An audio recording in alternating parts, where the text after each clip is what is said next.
Welcome to Salt Pig. We are two cookbook writers chatting about the ups and downs of actual home kitchen life. Lucas, what are we talking about this week? This week we're talking about cast iron because we both share this love of cooking with it because I feel so elemental. We both have kind of controversial ways of cleaning our cast iron pans. They might be surprising. Yeah, and we both... Call out a few people. Sorry. Yeah. Sorry, guys. There are, sorry, we threw everybody under the bus in this episode. I feel like cast iron is kind of a foundational food thing for both of us. It's fun to talk over that with you. Oh, yeah. It's great. You can find new and old episodes wherever you listen to podcasts, and check us out on Substack, which is saltpig.substack.com. And be sure when you're on the Substack site to sign up for our free monthly newsletter. It's new. Yes. And it has tons of opinions, deals we love, books we're recommending. We also shout out a lot of our listeners who have been writing in with like amazing comments and tips and cooking ideas of their own. So good. It's been so fun, to read all of your ideas. So please keep leaving comments and be sure to sign on the newsletter and be a part of the conversation. Yeah, and also if you're signed up for the Substack newsletter, you'll get notified every time a new episode comes out. And in that send, when you get the notification, there are all the links to the recipes we discussed. If there's like, I don't know, a type of tea brand, for example, that we like, we always gather up that information and send it out as well. Yeah, and it's also in the show notes. So yes. But yeah, let's get started talking about cast iron. Did I tell you it was the kids' birthday on Sunday? Yes, you did. Yes, they turned 7. And it was your birthday last week. Yeah, you've got Aquarians coming from every direction. I'm all Aquarians all the time. That's like everyone I know. Like 2 of my college roommates, Tom's an Aquarian, both of my kids. I'm very like everyone I've ever dated. It's they're all. What is your sign? I'm a Scorpio. You're a Scorpio. Okay. I feel like I'm surrounded by Virgos and Leos. Oh, really? Yeah. Interesting. Yeah, it's funny how they group. I definitely when I found out my kids were going to be Aquarians, I actually felt like a huge sigh of relief. It was really? Goofy. I'm not that into that stuff, but I was like, whatever it is, I was like, I know them. They're going to be great. So funny. That's that was your destiny, probably. I know. It was a big relief. But yeah, so it was their birthday, so we had like a special breakfast in the morning and the whole thing. But I was thinking about you because I was making some bacon like in a cast iron pan and saving the bacon fat after. And I thought it would be sort of funny to talk about because I always save bacon fat and then I never do anything with it. Yeah. So it's always this like disgusting mug of bacon fat like on the side of my stove that just sits there until like 2 weeks later I just like scoop it out with a paper towel and throw it away. But I wanted to see if you had any bacon opinions. Yes. I mean, actually, to pick up from our last episode where we were talking about morning drinks, my mom always drank, I don't know if you remember this, but it was called Cafe Vienna. It was this brand of instant coffees or flavored coffees or like sort of flavored drinks. And they always came pre your dad's espresso machine. This is pre the espresso machine. Yes, exactly. This is, yeah.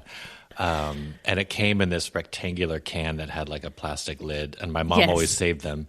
And then she would pour the bacon fat into those cans. And then once it would get full, she'd put the lid back on, stick it underneath the sink. And then over time, there would just be like all these cans of bacon fat under the sink. And because we also never cooked with it, but I feel like there's like stress about how do you dispose of it properly. Yes, totally. There is. I'm not a huge bacon person. Like I very, very, very rarely cook bacon unless I have to for work or something. But the flavor is so intense that like if you're going to throw bacon fat into something, it's really going to dominate. It totally is. And it's that smokiness that for me, I'm not a big fan of smoky flavors. No, me neither. I'm sure there are certain contexts, but it's always a thing where I'm like, then I'd just add bacon and maybe use some bacon fat, but I'd never just use bacon fat on its own. Like to cook like a fried egg, I'm like, it's too rich. It is too rich. Yeah, I fully agree. Yeah. Even if I've cooked bacon, actually, I often pour out all the bacon fat and then just cook it in like olive oil, like my eggs. it sounds crazy because then I'm eating the bacon, but there's something about bacon fat that just feels sort of overwhelmingly rich to me. Yeah, I mean, I'm always shocked by how much fat renders from a couple slices of bacon. It's great. And bacon is just such a weird thing when you think about it, too. How did people figure this out? I know. The specific cut that's like cured in this specific way, and then, I don't know. It always makes me think of those. Did you read like Laura Ingalls Wilder when you were I didn't, but all of my girlfriends growing up did. Gosh, I mean, there's like this scene where they have like this log and a fire, and then they're smoking things inside and stuff, and it's very evocative. So I'm always like, whenever I think about smoked meats, I think of like Pa Ingalls like hanging stuff in a log. But anyway, that makes me think of I'm reading Lonesome Dove right now.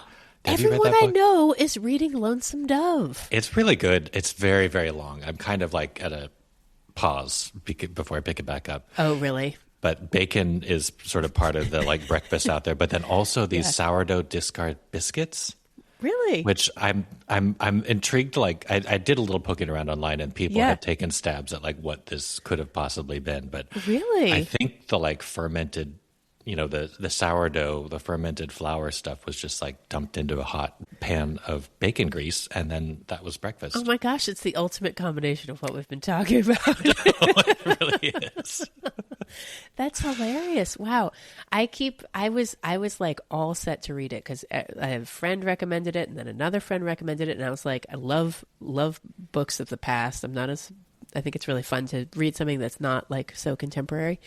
And actually a friend of mine, we're going to have just a 2-person book club where we both read Lonesome Dove. She started it, and then she texted me and she was like, I don't know. And really? she was like, it's taking me a really long time to get into it. And it's just like a lot of cowboys who I can't sort of distinguish from one another. So then I didn't pick it up. But maybe I should if they're talking about discard. I don't know. I guess I'm like 200 pages in, and it's like 800 pages long, but it feels a little bit like Elena Ferrante, where like you do get to this point where like, all the characters snap into focus. Yes. And you understand like what the story is actually about. And it does start to like bind in a really compelling way. Okay. Then I'm going to give it a try. Because I feel like I've heard too many people whose opinions I'm interested in talk about it. So I think it's worth, then I'm very excited to go back and watch the movies, or it was like a TV miniseries or something. But like everybody and their brother was in this show. It looks so good. I know, it looks so good, and I keep being like, well, obviously I can't watch it until I've read the book. So yeah, totally. I'm going to do that. I'm going to get it out of the library. Are you listening to it or actually reading it? No, I'm actually reading it. I lugged that book all the way down to Australia when I was there for Christmas and didn't crack it once. You're like, glad I brought these 1,000 pages with me. I used to go on vacation and bring War and Peace. And it was the same. I'd be like, this is going to be the vacation where I really get into War and Peace. And then I'd be like, or I just like stare off into space the whole time to avoid reading War and Peace. Like my idea of who I am on vacation versus the reality of who I actually am on vacation are very, very different. Exactly. I have like a suitcase full of clothes that like don't fit or like are inappropriate in some way, and like books that I'm never going to read. I'm like, this is the vacation me. It's going to be awesome. Wait, so how do you made bacon for the kids? So I make bacon for the kids. Breakfast. Yes, and I usually do make it in a cast iron skillet. I guess because it sort of feels sort of Laura Ingalls Wilder. There's something sort of about they sort of match each other. But we are talking about cast iron today. So okay, with the bacon. So I've come to learn. I'm again not a bacon person myself, but people really prefer a low and slow. It's either they go low and slow, or they're like kind of hot, or they deep fry it in a lot of fat. Have you heard of like deep frying bacon? No. Yeah. I guess you don't have the fat disposal problem. Well, or you have it sort of in spades. I think it's if you like really crispy bacon. Oh. I have to say, actually, the best way I found to make bacon is just in the oven. Yeah. Because then it's just like the mess is at least kind of contained. It doesn't get like overly hot. It feels like easier. Yeah, and if you don't have a giant pan too, then you can kind of like cook as many as you need at once. Totally.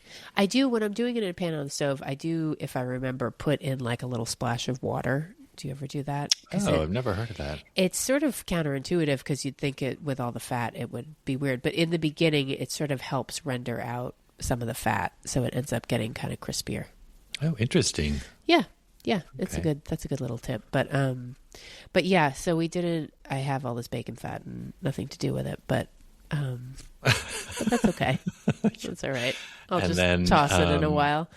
Sorry, this one more thing about bacon. I remember in the Snoop Dogg cookbook, he has this very particular way of making bacon. Through. Yeah. Oh, really?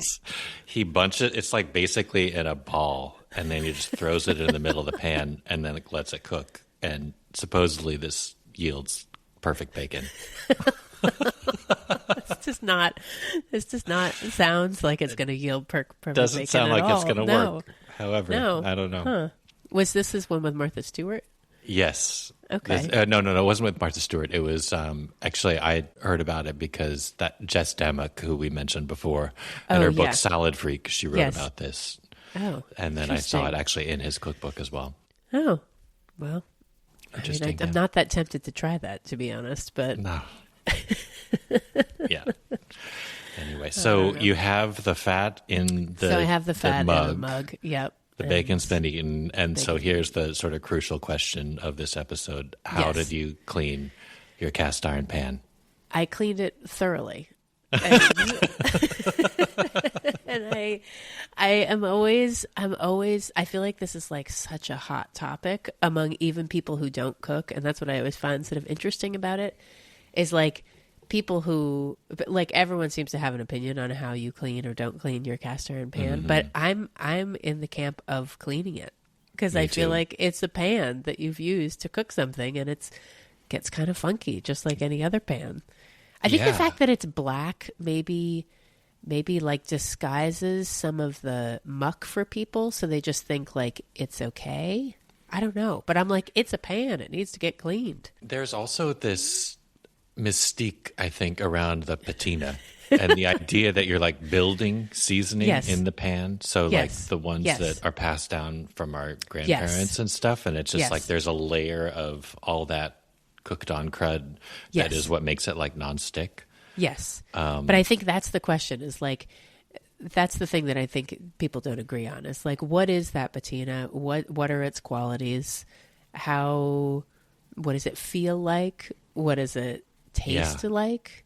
Because I think there's the problem is the taste is really what it comes down to for me. Well, yes. I mean, the thing is like, if you don't clean your pan, then your pan tastes like what you cooked in it. So like, exactly. I'm like, I don't and want... bacon, you're going to taste that bacon. Oh yeah, you're going to taste that bacon. And you're going to taste like that salmon fillet that got so deliciously crispy, or you're going to taste like that. But 3 days later. Yeah. So I really want to get that off. I mean, I don't soak it because I feel like that would penetrate more of that patina than I want. Because it does have a patina. And I do think, obviously, that patina is very important. You don't want to scrape it all away and just have this bare iron. You want to have this, it's like this cooked on layers of sort of microscopic oils and fat that have become this sort of nonstick surface. And that is one of the things that makes cast iron so great to cook in. But it's not, there's not a physical texture on top. I think that's where I had this boyfriend once that he only had a cast iron pan. That was the only pan he had. And he'd cook everything in it. And then he'd just sort of swish some water around in it and then just put it back on the stove and like heat it back up until it was dry. And I was like, this is what Alice Waters does with her cast iron pans too. I have a friend who works closely with her. And I mean, I think it's actually what a lot of people recommend you do with cast iron pans as well. Right. But there's no scrubbing. No scrubbing. No, you're going to damage that precious patina. Oh no, I like a scrub sponge. Did everything that your boyfriend cook taste like overcooked food? That's a pointed question. Yes. No, but there was something. I think it was because I knew that the pan was so funky. It just turned me like he would scramble eggs in it.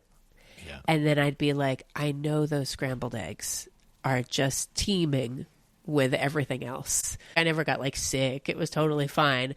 But I was just psychologically, I don't want scrambled eggs from this pan. I really don't. I really don't. They've just picked up a lot of stuff that like I don't want to eat. Did the pan though have a really effective, like did the scrambled eggs get caked on? Do you remember? No, no, I don't think they did get caked on. But they seemed kind of maybe a little dirty. Yeah. Dirty scrambled eggs. I don't know. They picked up some color. Yeah, In totally. the patina. Exactly. There was just some transfer of something that I was like, I don't want those folded into my eggs, you know? But people are very militant about it. I'm fine if my scrubbing sponge has some soap in it. I'm like, great. I'm not going to pour dish soap in it and let it soak, but like I'm like, yeah, I want the help of some soap and some friction to get this thing smooth again. Well, that's the thing. Like a proper patina is like glossy and smooth. Like your finger just glides across satiny. It. And I've seen too many cast iron pans that feel like a topographical map of like every single thing that has ever been cooked in this pan before. And it shouldn't feel like that. That's not what a patina is. Yes, that's not what a patina is. It's true. I'm also a scrubber. But I was just thinking like the thing about this type of cookware is that it is really porous, you know? Yeah, yeah. And so on the one hand, there's all this sort of evidence that, you know, you build the patina by letting all the fats like soak up into the pan and like bond together over the heat. I think the idea is like you put like a high smoke point oil in there. It's when the pan is really hot, it like gets in there and then there's like a science word for this, but basically the oils sort of like break down in some way and then they like become part of the pan. Yes. But the fact that these materials are so porous means that they also absorb all the other food that goes in the pan too. Oh, for sure. So I mean, I wish we had like a scientist or something to really explain this to us because I can't speak with total authority. But I will say, I scrub mine too, and I find that like I've had one for at least probably 20 years. Yeah, and it's still occasionally like food sticks. But maybe it's because I scrub it sometimes. But I always like re-season it when I'm done over the heat. You do? I do. Yeah. Oh, well, walk us through that. I'm sort of lazy about that. So like today, I made like a frittata with all my random vegetables in it. And it's pretty nonstick. Like I don't worry. I can scramble eggs in there and they don't like get caked onto the pan. I do think it's important if you aren't super confident or super accustomed to working with like cast iron or carbon steel pans, they need to be preheated. That's the biggest It's the biggest thing. The biggest thing. I mean, you could have the most perfectly seasoned pan, but if you don't preheat it, it will stick. The food is just going to glue itself into that pan. Yeah. And also it needs to be preheated before you put the fat in there too. Yes. So you add the fat and it stays on the surface. It doesn't soak in. That's like, well, I mean, I don't know if I'm describing that right, but like you can tell, like you have the pan on the heat, you get it properly preheated, you swirl in your olive oil or add your butter, and it immediately is like shimmery. It immediately melts. It doesn't necessarily burn, but it immediately is like, it like loosens up and you can swirl it around really easily. Yes. But so I'm always very, very careful when I cook with cast iron and carbon steel that I do that. But then, I don't know, the food slides out. I usually like let it cool down. I'll throw it under some hot water and put a couple drops of soap on my sponge and scrub it lightly just to get it's really just to get the food and the flavor off of there. The stuff, the grit off. Yeah. And then I'll rinse it off really well and then I put it back on the heat to dry. And then I'll just rub, once it's hot and dry, I'll just rub a little bit of like avocado oil in there just to help. Like off the heat. So once it's been bone dry on the heat, then you come in with like a I'll even do it on the towel. heat. It's just the main thing is that it's hot when you put that when you like re-season it after cooking.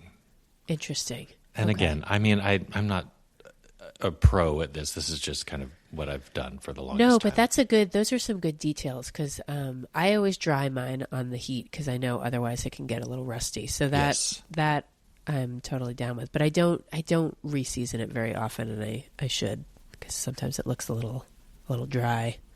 Yeah, you can kind of tell too. I feel like it's one of those it's a very like sensory style of cooking. Yeah.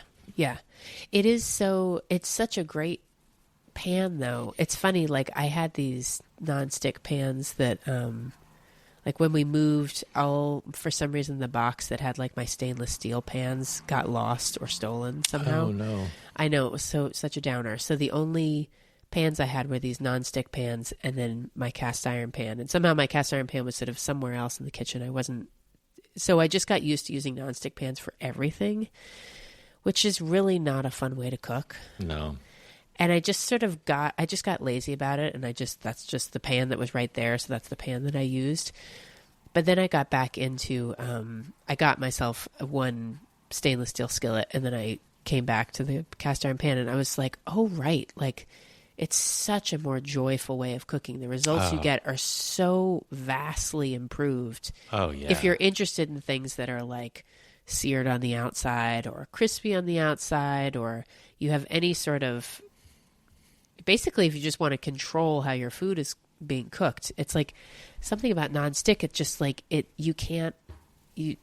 it's like cooking through like a filter or something. It just doesn't sort of penetrate in this real way. Whereas cast iron, you can really get in there. Like you it's feel direct. like yeah, exactly. You're cooking with the element. Yes. Rather than like using a nonstick pan as some kind of like filter, as you say, for the heat. Yeah. Yeah. So it's so nice. Like cooking like a steak in a cast iron pan is so satisfying if you really get it blazing hot and then put a little oil in and put your steak in. And it's just like, I feel like it's a really fun experience to really sort of see what's happening. You can hear what's happening. You can smell what's happening. Whereas anything that you're cooking in a nonstick pan just you don't really get to have that experience, that sensory experience. Yeah, I'm one of those people that only uses the nonstick for like eggs. Yeah. And it sounds like even you don't even need to use it for eggs. I don't do that often. Yeah. I get really worried about once I've had a nonstick pan for a while, I'm like, is this thing past its prime? And then are the whatever, I mean, what's whatever the compounds in there. Right. Yeah, exactly. No, I get worried about that. Totally. Yeah, now that I've kind of trained myself out of it, I've been using the nonstick pans basically only for eggs. But cast iron pans are great. Like I love like put them preheated in the oven and then like make cornbread in it sometimes. Oh, yeah. Like that's really fun. Do you ever take them camping? I have taken them camping. Yep. And that's very fun. Very fun pan to take camping. When Tom and I went on this like cross country camping trip once for like 4 weeks, and we went like we actually went all the way to Oregon. We like went all over the country. And because it was from New York, and it was sort of an awkward time of year, which is part of why we ended up going like further than we thought, because we were down like in Texas and Utah, and then we were like, anyway, we kept going places and being like, oh, it's like totally snowed out still. It was like in April. All these places. But I really took the cooking part seriously. And it was really fun to be like, we're going to bring like a cast iron pan. We're going to bring like, I brought like a huge Le Creuset, because I was like. Dutch oven cooking. Yeah, Dutch oven cooking. I was like, I got to do something. Although that Dutch oven has never been the same after being in like a fire. Thrown in the embers. Yeah, totally. I was like, it can handle it. And it was like, yeah, it can handle it. But it's like it's been a little tortured since. I tried putting it, and bring it full circle, I tried putting it in the dishwasher, hoping for like a miraculous cleaning in the new dishwasher. And it didn't work. It came out, it like looked better, but it was not your experience of putting all your pans in the dishwasher and having them look brand new. It was like, nope, I still went on that camping trip with you and you kind of abused me. So I'm forever tortured. I remember we had my god aunt, Linda. She was a big camper and was a fantastic cook, and in retrospect was so influential in my life. Oh, that's so but cool. She and my mom were like college roommates, and she was I think she's retired now, basketball coach in Colorado. But she was really, and that was the first time I ever saw a Dutch oven. Oh, and like cool. I only knew them to be this piece of like camping equipment. Yeah. And it was like the cast iron kind. Oh yeah. That has like the coiled handle and then the big handle so you can like hang it over the fire. Oh, that's cool. And I remember she made this coffee cake in it. while we were camping. She made a whole coffee cake with like a streusel topping and everything. Wow. It was the most insane thing. And then the other, she had like a cast iron pan as well. And we call this, in my family, still to this day, LR breakfast, because her last name is Bronick. And she, it's basically just like a scramble with potatoes and vegetables and stuff. But it's when you eat that type of food outside, when it's kind of like cold and still foggy and there's dew in the air. So that's LR breakfast does. And it's so good. That's so fun. That's so nice. Yeah. It's cool to have those particular like dishes and memories, to be like be able to recall those just from like using a pan. Oh yeah, totally. Yeah. Well, it made me think when you were talking that I would imagine that for like cooking in a fire, an open fire, you wouldn't want the enameled cast iron. You would want the like. I think in retrospect, unfinished type. Yeah. Yes. My Le Creuset would agree with you.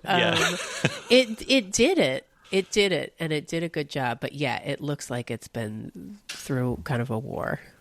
Oh well. But the cast iron pan was amazing. I mean, it's just because you literally can like flames can be like licking up the side of it. And no big deal. And it thrives. Yeah, it does. People, I wrote my first book was about veggie burgers, and the question that I still get 15 years later is like, can I grill veggie burgers?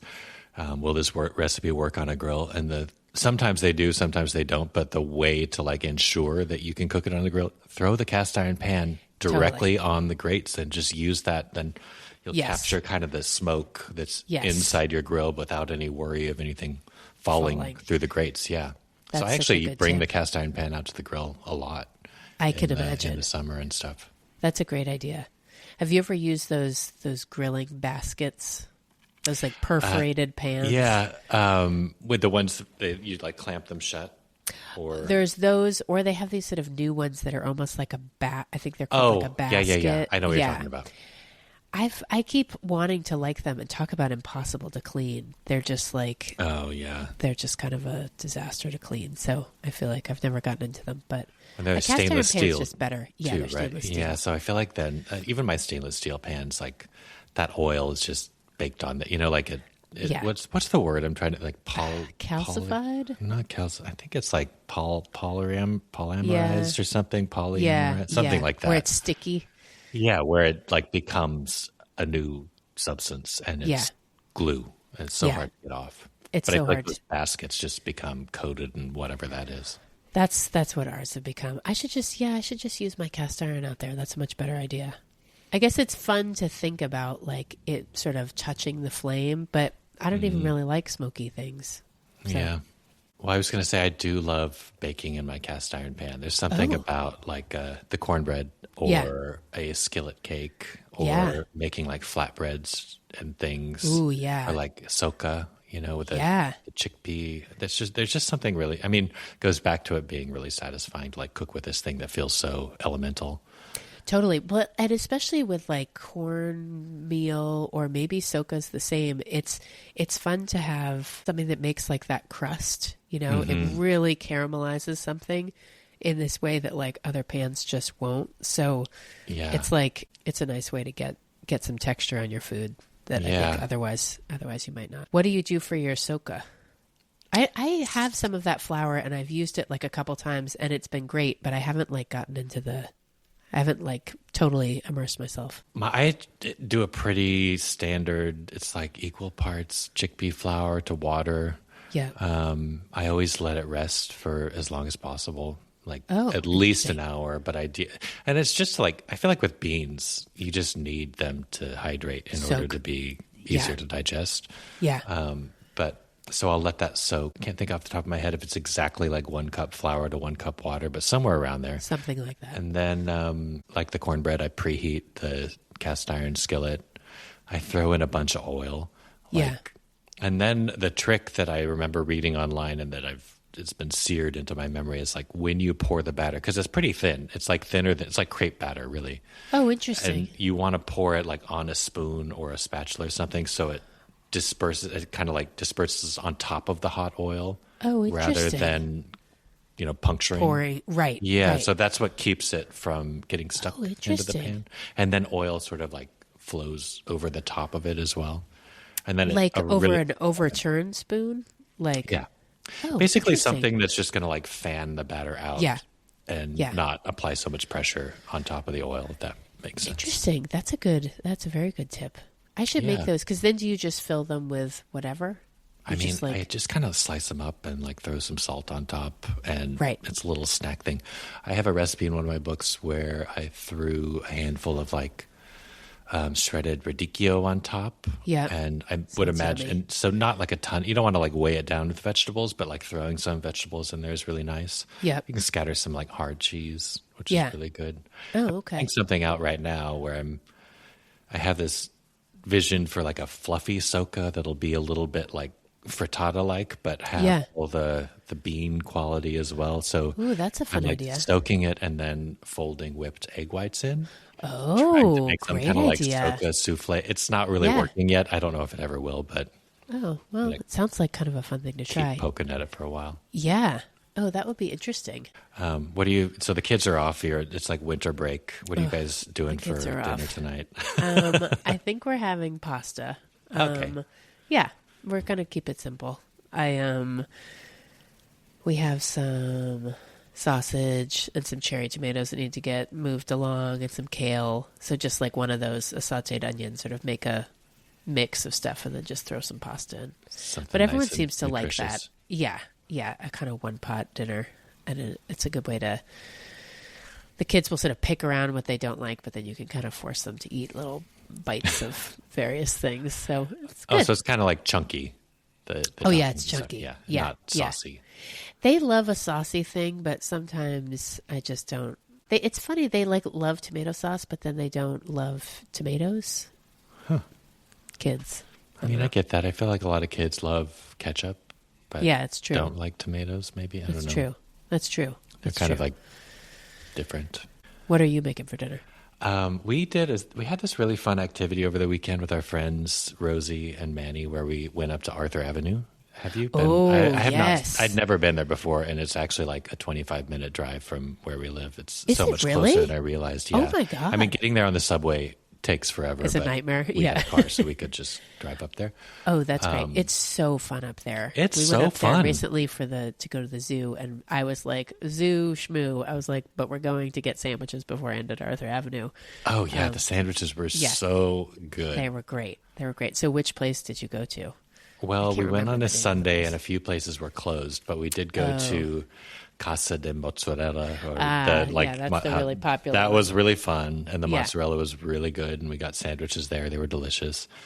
We went to one of the bakeries. I can't remember the name, but got like a medley of these different cookies, like the biscotti and the Florentine cookies, and this one, I can't remember, this like sesame cookie that was delicious. And like I kind of thought the sesames were just the topping, but it was so rich in toasted sesame that it had to be somehow worked into the batter too. Oh, interesting. I'd love to know that.